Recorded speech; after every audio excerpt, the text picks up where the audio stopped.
ৰাজ্যৰ অন্যান্য প্ৰান্তৰ লগতে নগাঁৱৰ বিভিন্ন থানাত জুবিন গাৰ্গৰ ৰহস্যজনক মৃত্যু তদন্ত বিচাৰি বিভিন্নজনৰ এজাহাৰ দাখিল। সোমবাৰে নগাঁও সদৰ আৰক্ষী থানাত এক CIDত উপস্থিত হোৱা এজাহাৰকাৰীসকলক তলব কৰি সোধপোছ কৰে। সংবাদ মাধ্যমৰ কেমেৰাৰ সন্মুখত এজাহাৰকাৰী বিস্ফোৰক মন্তব্য জুবিন গাৰ্গৰ মেনেজাৰ সিদ্ধাৰ্থ শৰ্মাৰ সম্পত্তি বাজেয়াপ্ত কৰাৰ দাবী সমাজসেৱক বিভূতি বৰঠাকুৰৰ লগতে বিগত 19 ছেপ্টেম্বৰত কামপুৰ আৰক্ষী চকীত এক এজাহাৰ দাখিল কৰিছিল বিভূতি বৰঠাকুৰে।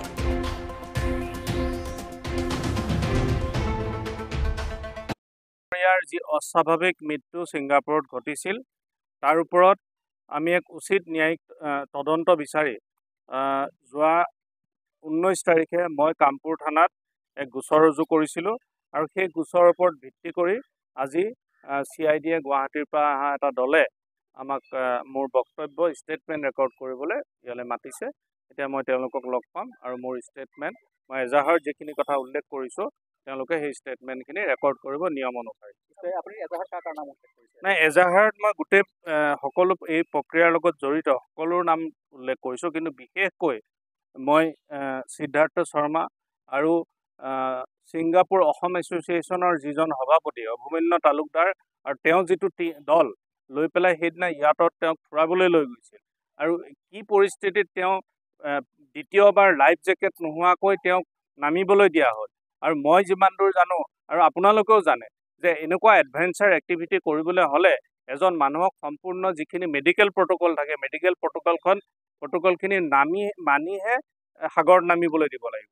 যে ইমানখিনি কথা অৱজ্ঞা কৰি এজন আমাৰ হিয়াৰ আমঠু এজন মহান শিল্পী যাক লৈ আজি এই তেতিয়াৰ পৰা আমাৰ গোটেই অসমখন স্তব্ধ হৈ আছে, মৰিশালীৰ পৰিৱেশ হৈ আছে, তেওঁলোকক তেওঁৰ জীৱনটো লৈ এনেকুৱা হেতালি খেলিলে।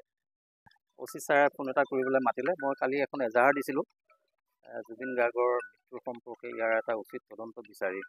কাৰণ জুবিন গাৰ্গ যিটো অৱস্থাত মৃত্যু হ'ল তেখেত অকল জুবিন গাৰ্গেই নহয়, জুবিন গাৰ্গ হ'ল এটা আমাৰ এখন আৰ্ট আৰু জুবিন গাৰ্গ হ'ল অসমৰ এটা অনুষ্ঠান।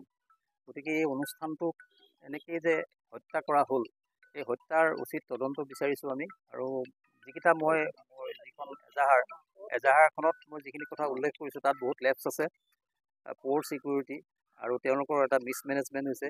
আৰু তাৰ যিটো জেগাত গৈছিলে তাৰ যিটো তেওঁলোকে ছিকিউৰিটি প্ৰভাইড কৰিব লাগিছিলে বা কষ্ট গাৰ্ডত যি ছিকিউৰিটি থাকিব লাগিছিলে সেই ছিকিউৰিটিবিলাক আমি দেখা নাই। কাৰণ তেওঁ যেতিয়া তাতে সাঁতুৰি আছিলে তাৰ লগত এজন মাত্ৰ মানুহ আছিলে। আৰু ছেকেণ্ড টাইম যেতিয়া তেওঁক সাঁতুৰিবলৈ পঠাই দিয়ে তেওঁৰ গাত কোনো হেৰি নাছিলে, লাইফ জেকেট নাছিলে। গতিকে এই কথাবিলাকৰ ওপৰত ভিত্তি কৰি আৰু এটা কথা কওঁ, তেওঁ বোলে চিজাৰ পেচেণ্ট আছিলে, আমি জানো এইটো কথা। আৰু 2 নম্বৰ কথা, তেওঁৰ হাতত তেওঁ যে যাব পাৰিব, তেওঁ যে সুস্থ, তেনেকুৱা ডক্টৰৰ কিবা চাৰ্টিফিকেট আছিল নেকি তেওঁৰ হাতত? বা তেনেকৈ যিটো অনুষ্ঠানে তেওঁক নিছিলে সেই অনুষ্ঠানটোৱে কিবা তেনেকুৱা চাৰ্টিফিকেট লৈছিল নেকি তেখেতৰ পৰা? বা ডক্টৰৰ পৰা তেনেকুৱা কিবা চাৰ্টিফিকেট লৈছিল নেকি তেওঁ যাব পাৰিব নোৱাৰিব? তেনেকুৱা হেল্থ চাৰ্টিফিকেট এখন নিশ্চয় লাগে, কাৰণ বিদেশত গৈছে। গতিকে এই কথাবিলাকৰ ওপৰত ভিত্তি কৰিয়ে মই নিজে ব্যক্তিগতভাৱে এখন FIR কালি ইয়াতে দিছোঁ।